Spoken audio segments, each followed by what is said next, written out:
राजीव शुक्ला। धन्यवाद सर।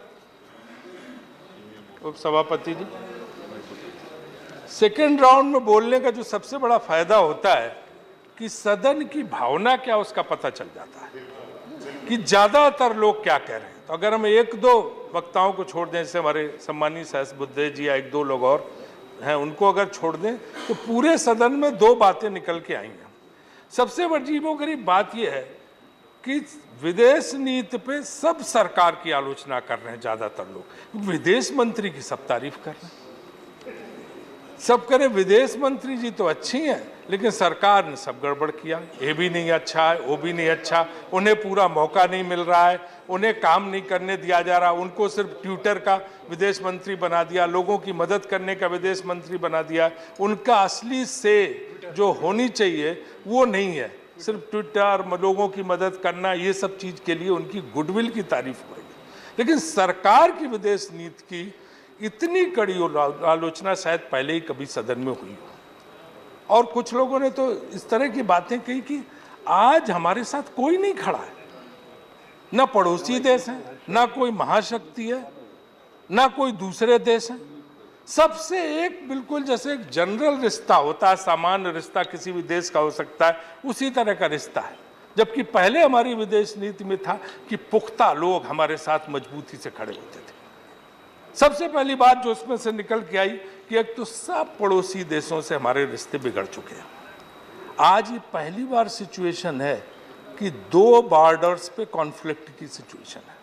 पहला कभी नहीं हुआ कि एक तरफ आप थ्रेट महसूस कर रहे हैं, दूसरी तरफ हमेशा से थ्रेट रहती है। ये सिचुएशन पैदा हो गई है। चाइना के साथ बॉर्डर डिस्प्यूट पर सबने करीब करीब चर्चा किया, रोज धमकियां मिल रही हैं, और हमारे यहाँ उनके यहाँ तो सीधे प्रवक्ता बोल रहे हैं, राष्ट्रपति उनका बोल रहा है, और हमारे यहाँ सूत्रों के मुताबिक खबर दी जाती है। तो सीधे सीधे प्रवक्ताओं को बोलने की भी हिम्मत नहीं है। ये स्थिति आ गई।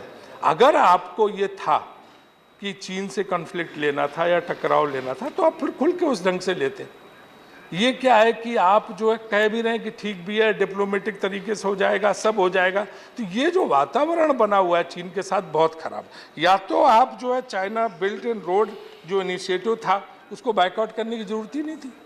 चलो उनके साथ मिलकर फिर विकास करते, क्योंकि श्रीलंका उनके साथ गया, बांग्लादेश उनके साथ गया, भूटान उनका, नेपाल उनके साथ गया, बांग्लादेश, भूटान, नेपाल, 3 देश उनके साथ गए। आप क्यों जो है उसका विरोध कर रहे थे? तो हम स्टैंड ले लेते हैं, लेकिन उसके रिपरकशंस क्या है बाद वो हम नहीं सोचने की कोशिश करते। तो चीन के साथ हमारे रिश्तों की हालत है। नेपाल के साथ अभी कनिमोजी और सारे लोगों ने बताया क्या हाल हो गया। अब नेपाल में बच्चा बच्चा भारत के खिलाफ, जबकि वो तो हिंदू राष्ट्र माना जाता था, जितना मित्रता की वीजा तक नहीं है उनके साथ। लेकिन क्या वजह है? क्या नेपाल में लोग हमारे खिलाफ हुए? सुषमा जी बेचारे ने बड़ी कोशिश की, कंसल्टेटिव कमेटी मीटिंग की, ब्लॉकेट खुलवाने की कोशिश की, लेकिन माहौल बिगड़ गया। जब तक हमने होश संभाला तब तक वातावरण वहाँ खराब हो गया, लोगों के मन खराब हो गए। ये हम कैसे सुधार पाएंगे? अगर कहीं किसी देश के लोग खिलाफ हो जाए, सरकारें खिलाफ हो जाए, फर्क नहीं पड़ता।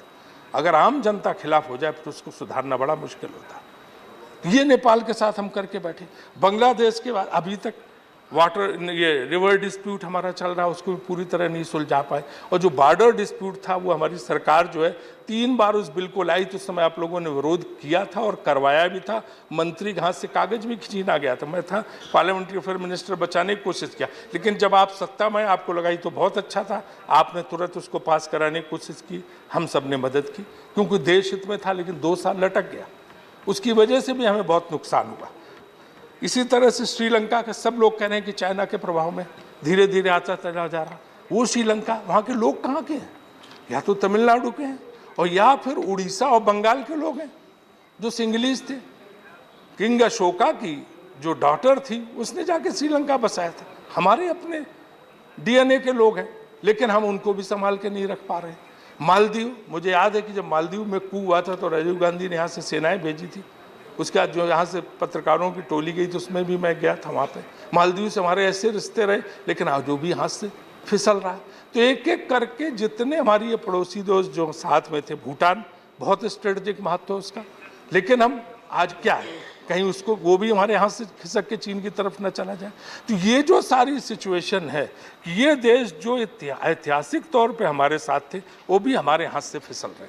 पाकिस्तान के साथ हमेशा हमारा मुद्दा रहा है और पाकिस्तान के साथ हमने तो नहीं कहा, आपने इन सब देशों को छोड़ के पहले पाकिस्तान के लिए अपनी शपथ लेने के पहले रेड कारपेट बिछवाई राष्ट्रपति भवन के सामने, नवाज शरीफ जी को उसमें बुलाया, वो आए, इसके बाद उनसे खूब गुफ्तगू हुई, इसके बाद ऐसी एक दूसरे के आम की पेटियां जा रही हैं, साड़ियां आ रही हैं, मतलब काफ़ी कुछ हुआ। मुझे सब पे कोई इतराज नहीं, अच्छी बात, अच्छा जेस्चर था, लेकिन उसको बढ़ाना चाहिए था।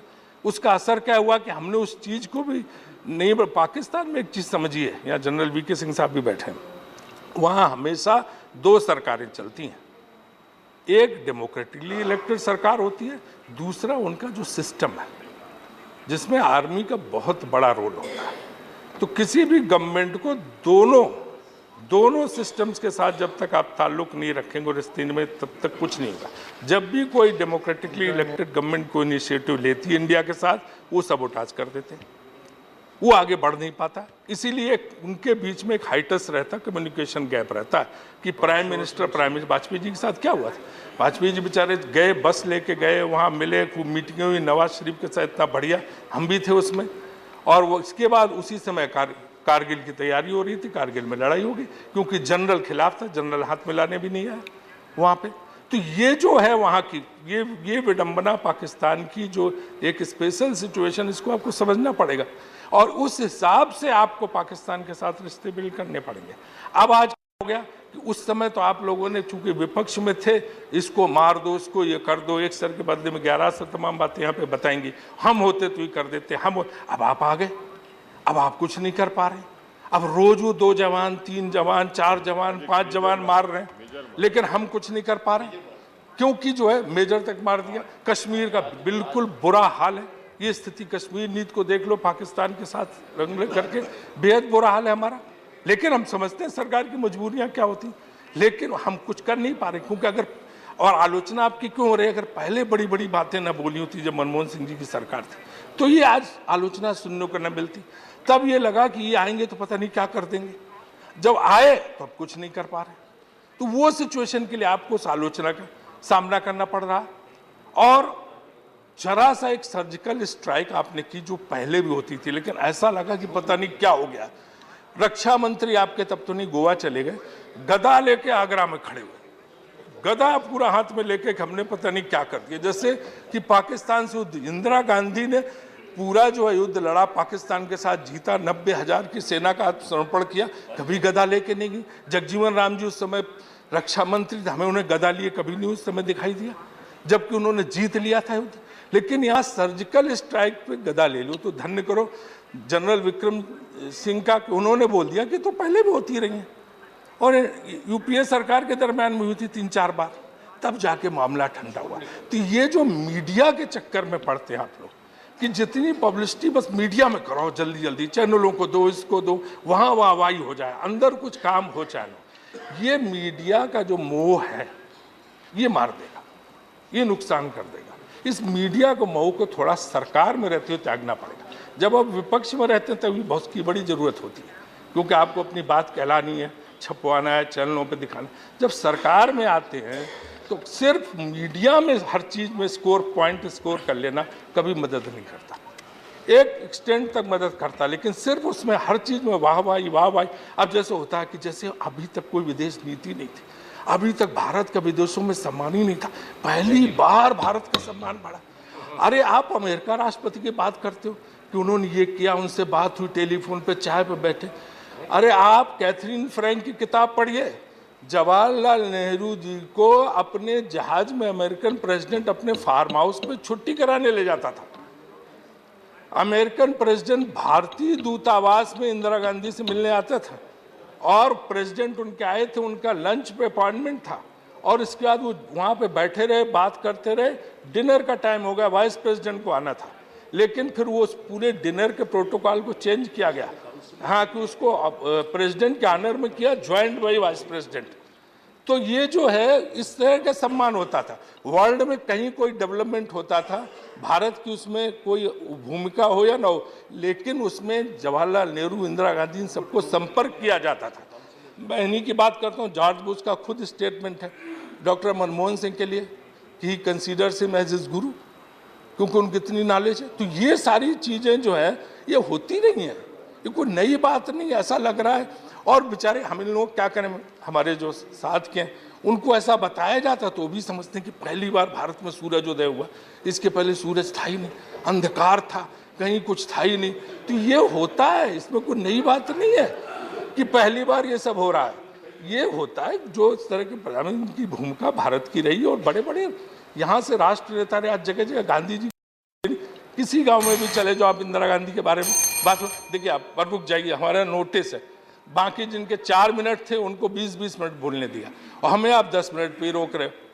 तो इसलिए जो है कुरियन साहब इस चीज को आप वहां पे What are you talking? एक मिनट शांत रहिए, कौन बोल रहा है? Your party and what are you talking? You are taken a lot of time. और whether you or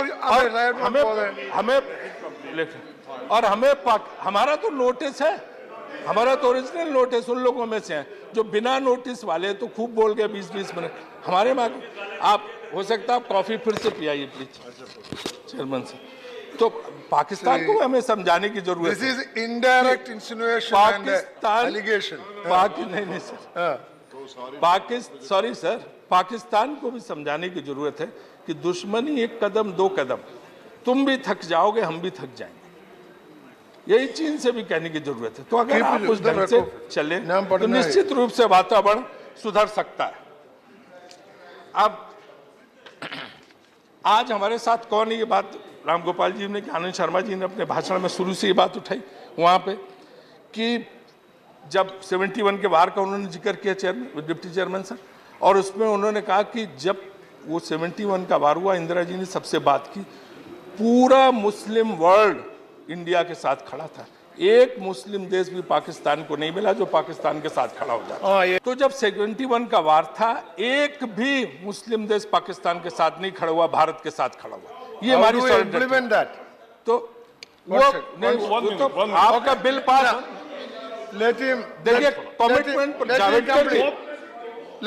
का कमिटमेंट है कि आपका बिल पास कराया जाएगा, खत्म बात होगी, है ना। हाँ नहीं दादा, हमारे इसमें सर क्यों बोल रहे भी तुम, हमारा तो हम तो वैसे भी बहुत टू द पॉइंट और बहुत जल्दी खत्म करते हैं, आपको पता है इतिहास है हमारा, है ना उसमें। तो लेकिन ये बिगड़ जाता है, जो रिदम है हमारा वो खत्म हो जाता है बीच में टोका टोकी से जो है। तो उस समय सारा पूरा मुस्लिम वर्ल्ड जितने देश थे हमारे साथ खड़े हुए, और तो हमें बहुत अच्छा है इजराइल के साथ रिश्ते रखना, उनकी जो एग्रीकल्चर सेक्टर में टेक्नोलॉजी उसका भी फायदा लो, लेकिन संतुलन बना के रखिए सुषमा जी, कहीं संतुलन न डामाडोल हो जाए, क्योंकि हमारे साथ फिर पूरी दुनिया रहती है, उस दुनिया को हमें अपने साथ, तेल भी हमें उनसे मिलता, सब लगता है। MJ अकबर साहब यहाँ बैठे, उनकी तो एक्सपर्टीज है इसमें ओपेक कंट्रीज़ के मामले में। तो इन सारी चीज़ों का हमें ध्यान रख के बढ़ना पड़ेगा। रशिया के साथ जैसे उन्होंने पहले ही पॉइंट आउट किया कि जो रिश्ते क्या होते थे, मतलब पूछो मत, आज वो कहाँ है कि पाकिस्तान आर्मी के साथ उनकी मिलिट्री एक्सरसाइज हो रही। कभी सोच सकते थे सपने में, कम से कम इसकी पिछली पीढ़ी तो सोच ही नहीं सकती थी कि रशियन आर्मी पाकिस्तान आर्मी के साथ एक्सरसाइज करेगी, लेकिन हमने ये नौबत ला दी। अब हम किसको इसके लिए दोष थे, लेकिन ये नौबत आई हुई है। अमेरिका का जहाँ सवाल, अच्छी बात है, राजीव जी ने इनिशिएटिव लिया था, उस समय जाके उन्होंने मीटिंग कर, जितने प्राइवेट, और सबसे अच्छे तो अटल जी ने बढ़ाया था क्लिंटन के साथ, जो अटल जी के रिश्ते थे कि उनके लिए उन्होंने इतना बड़ा भोज आयोजित किया था जो शायद वो चीन के राष्ट्रपति या ब्रिटिश प्राइम मिनिस्टर के लिए करते थे अटल जी। मैं भी उसमें शामिल हुआ था, वहाँ जाके व्हाइट हाउस में एक पर्सनल रिलेशनशिप उन्होंने बिल्ड किया था। उस तरह की रिलेशनशिप की ज़रूरत है अगर अमेरिका के साथ आपको करना है। लेकिन हमें चाहे वो H1B वीज़ा का मामला हो, चाहे TPP का मामला हो, वो हमें रिस्पांस नहीं मिल रहा। और तो और ये जो पेरिस क्लाइमेट अकॉर्ड था, उस पर जो टिप्पणी थी अमेरिका की, बहुत ही दुखदायी थी कि भारत जो है डेवलप्ड नेशन से बिलियंस ऑफ डॉलर ले लेता है पेरिस क्लाइमेट अकॉर्ड के लिए। तो मतलब ये भारत को एक है कि पैसा चूसने वाला देश बताना, ये उचित नहीं है। तो ये जो है, और कनाडा में तो हाल ये है कि खालिस्तानियों को मिनिस्टर बना रहे हैं वहाँ पे, और हमारे देश की भावनाओं को कुछ समझ ही नहीं रहे, इस तरह बुरे हाल कर दिए। ईरान से आप रिश्ते बढ़ाइए, चापदार free trade zone, port partnership, वो बिल्कुल खटाई में पड़ा उसमें बहुत धीमी प्रगति हो रही, उस तरफ भी आप नहीं बढ़ रहे हैं। जो सार्क के कॉन्सेप्ट को लागू किया गया था, आज सार्क का कॉन्सेप्ट बिल्कुल ठीक है। Okay. सार्क इनफेक्टिव फोरम हो गया सर, थोड़ा सा रह गया मेरा जरा सा। और जीसीसी कंट्रीज से भी रिश्ते बढ़ाने चाहिए। जापान से इनिशिएटिव लिया गया था उस समय, वाजपेयी जी ने स्वयं लिया था जापान के साथ, लेकिन उसमें भी कुछ नहीं हो रहा। और रसिया के मामले में हमें यूक्रेन के मुद्दे पे जो सैंक्शंस लगाने की बात हो रही, उसमें भारत को जो है रसिया का साथ देना चाहिए। और तो ये जो तमाम चीज़ें की सलाह है, और मेरा यही कहना है कि आप लोग जो है, अब मैं ख़त्म कर रहा हूँ, जब आप मान नहीं रहे तो आधा भाषण मैं काट दे रहा हूँ, कि आप जो है मैक्सिमम पब्लिसिटी और मिनिमल थॉट के बजाय मैक्सिमम थॉट्स और मिनिमम पब्लिसिटी के रास्ते पे चलेंगे तो बहुत अच्छा काम होगा, लोग भी सराहेंगे। और ये नहीं चला तो आप जान लीजिए कि विदेश नीति की आलोचना इसी तरह होती रहेगी। What do I do now?